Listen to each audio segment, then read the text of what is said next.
It begins not with a sound, but with the immediate visceral betrayal of the body. There is no warning chime, no shadow crossing the periphery, only the abrupt and incandescent switch from equilibrium to sheer, unadulterated physiological panic. The sensation is akin to being plunged backward into freezing water, except the water is internal, rushing through veins that suddenly feel too narrow, too strained, too fragile to contain the overwhelming flood of cortisol. The first indicator is invariably the chest, tightening with the speed and certainty of a hydraulic press, forcing the breath not out, but deep inside the lungs, lodging it there, suspended, useless. The heart, which moments ago was a reliable, muted thrum, transforms into an erratic, desperate engine, hammering against the sternum, demanding release, insisting upon attention. This is the hook, the moment the reality warps, the silent, overwhelming conviction that catastrophic failure is not a possibility, but an immediate certainty. This profound physical eruption occurs simultaneously with an intellectual realization that is perhaps even more terrifying: the sheer isolation of the experience. Everything outside remains perfectly still. The room holds its breath alongside you, unaware of the war raging within the fragile architecture of your ribs. This is the defining feature of the silent anxiety moment, the terrifying paradox of internal chaos played against external calm. The eyes are wide open, observing the world that continues its measured, indifferent pace, while the mind is screaming, a high-pitched, unintelligible shriek of sheer terror. There is a frantic, immediate compulsion to move, to run, to scream out the trapped energy, but the necessary social performance dictates absolute stillness. You must remain a statue, a breathing monument to composure, even as every cell in your body is signaling primal, inescapable danger. The silence itself becomes the enemy, amplifying the internal roaring, pressing down on the trapped energy until it feels like the skull might split. The environment, previously neutral or comforting, suddenly becomes hostile, too bright, too quiet, too contained. Maybe you are sitting in a comfortable armchair, the low winter light slanting across the dust motes suspended in the air. Perhaps you are motionless at a kitchen table, a half-drunk cup of tea cooling beside a forgotten book. The specific setting does not matter. Only the crushing awareness that this mundane, everyday place has suddenly been transformed into a psychological cage. You are trapped within the space and, more terrifyingly, trapped within the immediate circumference of your own skin. The suddenness is critical. One moment, the thoughts were linear, perhaps slightly meandering, focused on the immediate task or a passing memory, and the next they have dissolved entirely, replaced by a singular, deafening frequency of pure alarm. The world has shifted its axis, and you are the only one clinging desperately to the side, aware of the gravity pulling everything towards immediate collapse. This shift initiates the core conflict, the immediate, overwhelming need to fight back against the tidal wave of adrenaline, a fight you are universally trained to lose. The body's ancient alarm system has been tripped, sensing a lion where there is only a lamp, recognizing mortal peril in the mere act of sitting still. The mind scrambles for a rational anchor. What caused this? The question cycles uselessly, because the anxiety is autonomous, divorced from logic. There is no immediate external threat, therefore the threat must be internal.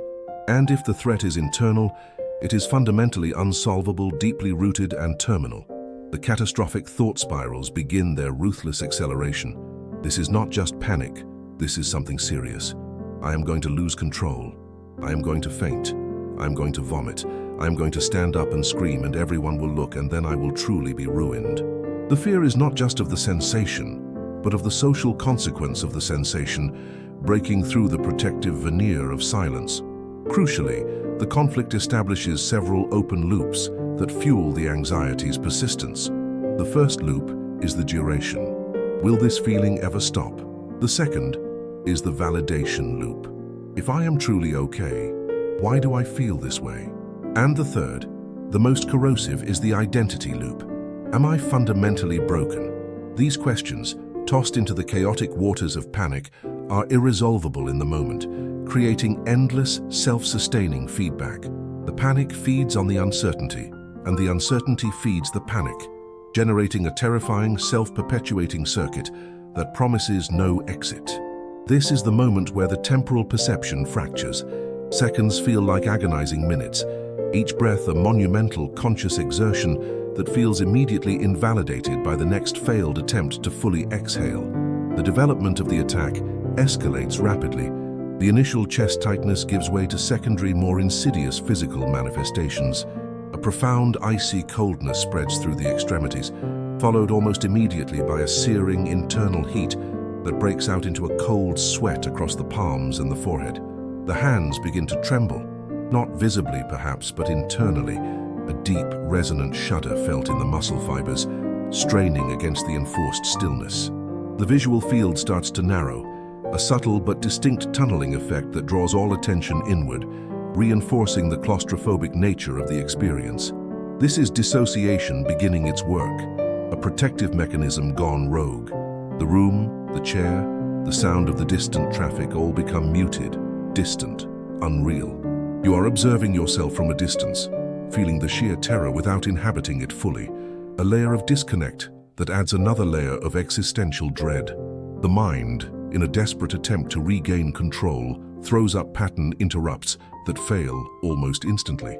Try to focus on the pattern of the wallpaper, trace the grain of the wood table, count the number of books on the shelf. For a split second, the focus holds, offering a fleeting reprieve, a shallow dip in the tidal wave. But the moment the mind registers the success of the distraction, the anxiety rushes back, stronger than before, punishing the attempt at cognitive rebellion. You thought you were better. Look again, the heart is still going to explode, the air is still insufficient. The interruptions are hijacked, twisted into further evidence of internal weakness. The simple sound of a clock ticking, previously innocuous, now becomes a metallic, mocking drumbeat, counting down to an unknown, inevitable collapse. The depth of the physiological response is relentless. The stomach clenches into a hard knot, a wave of nausea crests, threatening to spill over the edge of composure. The throat tightens, muscles constricting, making swallowing an impossibility. Every nerve ending seems to be firing simultaneously, demanding attention, demanding action. The mind is now a riot of fragmented thoughts, snippets of self-recrimination mixed with nonsensical, terrifying images. Memory fails. The ability to retrieve simple facts vanishes. All that remains is the immediate, overwhelming animal instinct to flee. Yet the body remains seated, silent, enacting the elaborate, draining masquerade of being perfectly fine, of being wholly present. The energy required to maintain this facade is immense, leaching vitality from every muscle, preparing the way for the profound exhaustion that will follow the eventual subsidence. In this intense private suffering, there is a momentary re-engagement, a flicker of clarity amidst the overwhelming noise. It is the realization that this is not just happening to you, but that you are the sole witness to this catastrophic internal event. This moment of metacognition is fleeting, a brief, agonizing recognition of the self enduring the self's torture. The silent plea rises up, a desperate, wordless communication aimed at no one, simply a pure expression of suffering. Please, make it stop. This silent cry, trapped behind clenched teeth and controlled facial muscles, underscores the intense loneliness of the experience. You are entirely visible to the world, yet entirely invisible in your agony. The person across the room sees a quiet, perhaps slightly preoccupied individual. They do not see the seismic tremor that is rattling your bones, the fiery terror that is consuming your attention. The climax of the silent anxiety moment often manifests not as a physical breakdown, but as a psychic breaking point, a peak intensity of sheer terror where the body commits fully to the panic narrative. The breathing becomes impossibly shallow. The chest feels entirely blocked, and the dizziness intensifies until the room truly does seem to tilt. This is the moment, the rational part of the brain, the sliver still tethered to reality, loses the battle. The overwhelming physical signals, the tingling extremities, the racing pulse, the lightheadedness, are interpreted definitively as signs of immediate doom. This is it. I am dying. This is the heart attack I was worried about. But buried within this peak terror is the great terrifying revelation, the truth that the mind attempts to articulate even as the body rebels, that this pure, consuming sensation is merely a chemical reaction. It is the brilliant, tragic overreaction of a system designed to protect you. The closure of the loop is the forced acceptance, however brief and fragile, that the immediate peril is manufactured. The lion is not real. The alarm is faulty. Yet, knowing this does nothing to halt the physiological cascade. The body has already committed the resources. The adrenaline is already saturating the system. The relief that comes with this catastrophic realization is often minimal, serving only to highlight the absurd distance between intellectual knowledge and sensory experience. The mind knows you are safe, but the body insists you are running from a predator. Slowly, agonizingly, the apex subsides. The sheer volume of the internal scream drops from a blinding siren to a persistent, jarring hum. The heart rate, though still elevated, begins its slow, uneven descent back towards a sustainable rhythm. The conclusion is not relief, but profound depletion. The immediate aftermath is characterized by an overwhelming, heavy exhaustion, the sheer weight of having fought a silent, invisible war. The muscles ache, slick with a cold film of sweat, and a dull residual headache pounds behind the eyes. You feel emotionally hollowed out, as if a profound physical labor has been completed without moving a millimeter.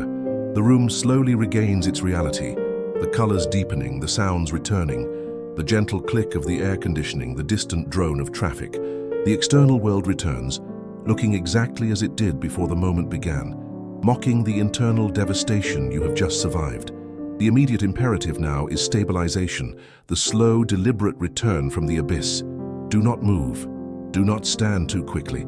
Let the lingering tremors run their course. The silence is still present, but it has shifted. It is no longer the oppressive cage, but a necessary shell within which you must now reconstruct the shattered architecture of your composure. This process requires a specific, structured focusing of intent, a deliberate shift from internal panic to external anchor points. You have endured the worst of the chemical storm, remaining perfectly still while the world threatened to break apart. Now, the necessary work is to ground the self, to translate the internal chaos into manageable external steps. Focus on the weight of your body against the chair, the specific texture beneath your fingertips, the measured, conscious attempt to draw a slow, deep breath into the abdomen, forcing the chest to release its iron grip.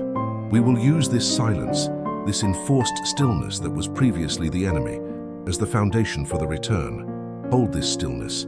Maintain this fragile, newly won composure. Prepare the mind to accept direction, to engage in the deliberate, systematic effort required to exit this internal space. The silence has been witnessed. Now it must be utilized. Remain present. Remain anchored to the physical boundaries of your immediate space. For the next phase of structured return is imminent, requiring every ounce of focus you have managed to reclaim.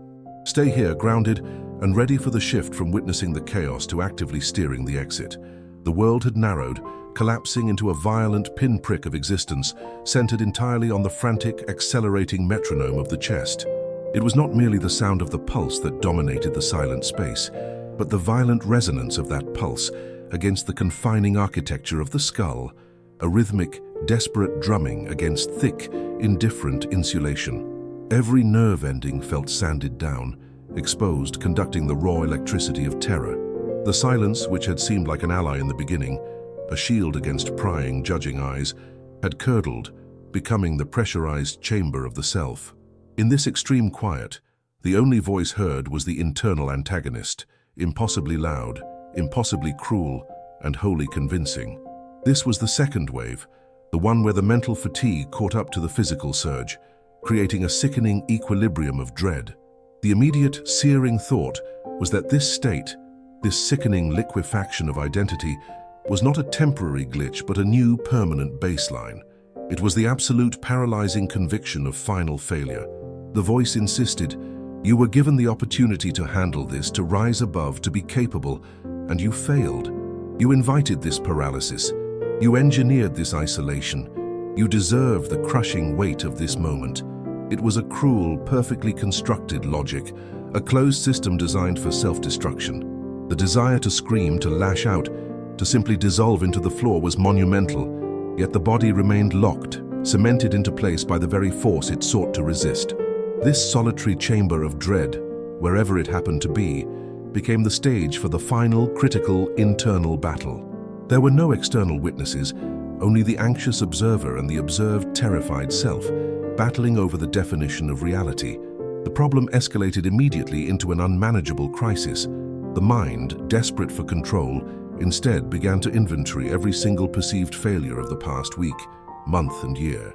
The unanswered emails, the commitments half kept, the social interactions that felt awkward, the fleeting moments of genuine happiness that now felt like dangerous anomalies.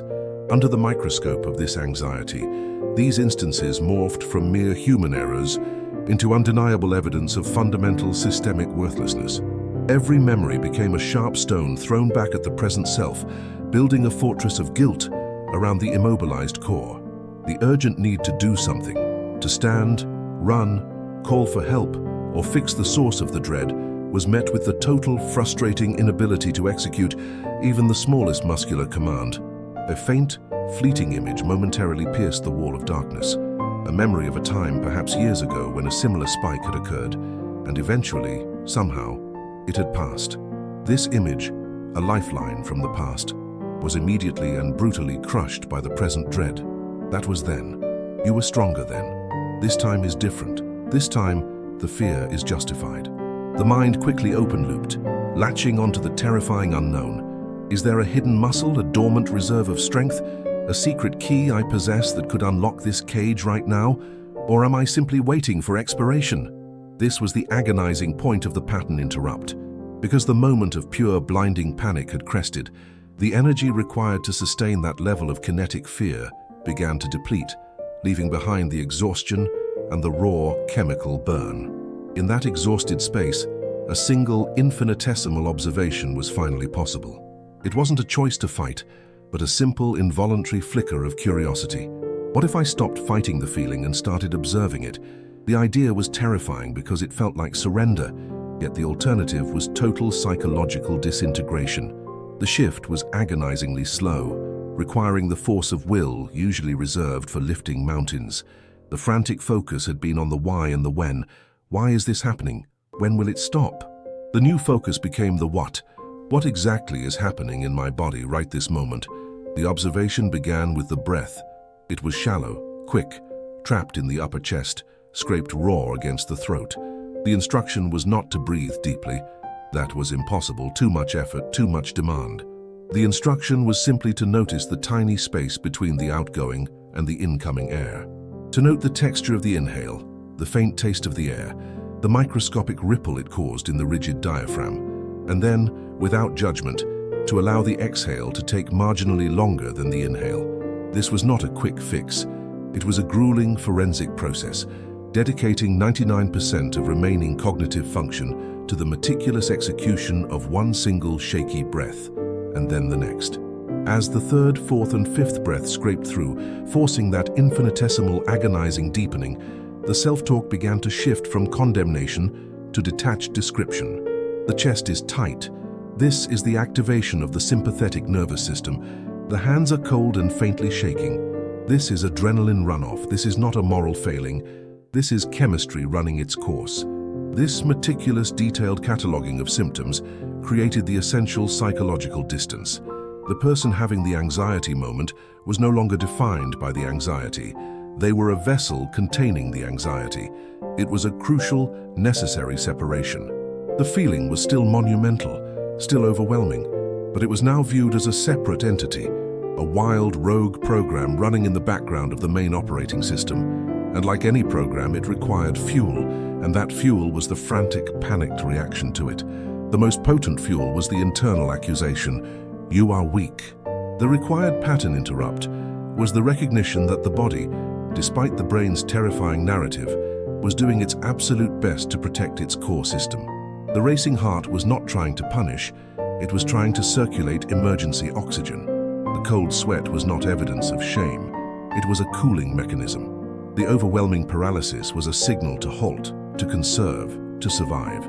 In this quiet, detailed inventory, the fight-or-flight response was subtly reframed from a betrayal into an extreme, albeit chaotic form of self-preservation. It was in this intensely focused, silent moment of forced observation that the secondary hook re-engaged the struggling self. You are not a diagnosis, you are not the cumulative total of your worst fears. You are a human experiencing a severe storm. The acceptance was not a defeat, it was the ultimate act of defiant compassion. to whisper internally, "I see you. I acknowledge this pain, and I accept that this is happening right now without needing to fix it immediately." This realization, earned through the arduous silent labor of sustained observation, triggered the slow, heavy turn towards the climax. The wave of panic, which had seemed infinite, finally crested, demonstrating the physical impossibility of maintaining that peak intensity forever. The physical sensation of the climax was a profound, seismic shift. It began not in the mind, but in the solar plexus. The hard, unyielding knot below the ribs that had felt like frozen concrete suddenly gave way just an inch. It was not a grand release, but a slight, microscopic loosening of the armor. This subtle shift allowed the breath, which had been shallow and mechanical, to drop lower into the belly, finally drawing upon the full capacity of the lungs. As the physical constriction lessened, the mental narrative lost its sharp, definitive edge. The internal antagonist, starved of the panic fuel, began to fade from a commanding shout to a distant murmur. The loops that had kept the system churning, the accusations of worthlessness, the inventory of failures, were closed not by logical rebuttal, but by simple, overwhelming exhaustion and a silent, profound understanding. The definition of success in this critical moment was redefined. Success was not preventing the panic attack. Success was surviving it while demonstrating kindness to the self who endured it. The deep, silent revelation hammered home. The silence itself had been the necessary container. If the external world had been loud, demanding, or observant, this grueling, introspective battle would have been impossible. The isolation, though terrifying, had provided the sanctuary needed to finally confront the overwhelming chemical reality without the added burden of social performance. The silence was not a punishment. It was the sterile, quiet room required for the deep, fundamental healing to begin. A profound, quiet warmth began to spread outward from the core. It was the return of normal circulation, the gradual cessation of the adrenaline dump. The chest felt lighter. The heart rate was still elevated, but it was rhythmic, no longer frantic. The body, having been braced for collision, slowly and deliberately uncurled its defenses. The internal pact was made in that moment. I survived this. I was scared, utterly overwhelmed, and completely alone, and I found the strength to observe the fear until it began to burn itself out. This is not weakness, this is profound resilience. The intense isolation that had been the enemy was now the witness to this quiet internal victory. The mind, having been forced to stay present and observe the chaos, was now witnessing the undeniable proof of the body's self-righting mechanism. The fear was receding, pulling back like an ebb tide, leaving behind not wreckage but the damp, solid ground of reality. The exhaustion was overwhelming, but it was the cleansing exhaustion of a tremendous effort finally completed, not the draining fatigue of perpetual resistance. The profound relief was not shouted, it was felt as a deep, resonant hum beneath the skin. The knowledge gained was irreversible. Anxiety is not a perpetual state of being, it is a temporary, catastrophic system overload. And the only way to manage the overload is not to fight the power of the surge, but to observe the wiring until the current naturally subsides. The worth of the self was confirmed not through accomplishment or external validation, but through the simple, silent act of enduring the unendurable. The fear had demanded proof of inadequacy. The subsequent survival proved intrinsic, non-conditional worth. The storm had passed. The silence remained, but its quality had fundamentally changed. It was no longer heavy, pressurized, or accusatory. It was quiet, vast, and gently accommodating. The lingering sensations were just echoes, the tremble in the hands, the faint ringing in the ears, but they were echoes of a battle won, not signs of an impending defeat. The experience redefined the understanding of strength. True strength was not the absence of fear, but the capacity to hold the fear and still remain standing, even if that standing was purely internal. The final payoff was the clarity, the return to the present moment, untethered from the catastrophic future narratives and the condemning past memories. The body was here now, exhausted but safe. With this newfound, hard-won calm, the only necessary action was continuation. Do not demand perfection, demand continuation. Do not ask for euphoria, ask for stability. The simple, immediate call to action must be gentle, deliberate, and physical. Do not rush out of the silent space. Honor the transition. Slowly, deliberately, Allow the hands to rest on the thighs or arms, noting the texture of the fabric beneath the fingers. Acknowledge that the moment has passed and that the system is rebooting. Find the nearest source of hydration, the water bottle, the glass on the table. Take a small sip slowly, allowing the cool moisture to travel down the throat. This is a deliberate, small, grounding act that reinforces reality. And then, finally, repeat the silent affirmation, not as a desperate plea, but as a statement of fact. Learned through fire. I survived this. I am safe. I am here. Do not plan the next hour or the next day. Simply plan the next minute. And let the very first action of that next minute be an intentional physical acknowledgement that you have successfully, silently, and resiliently navigated the absolute worst of the storm. The return to the external world can wait. For now, the victory in the quiet is enough.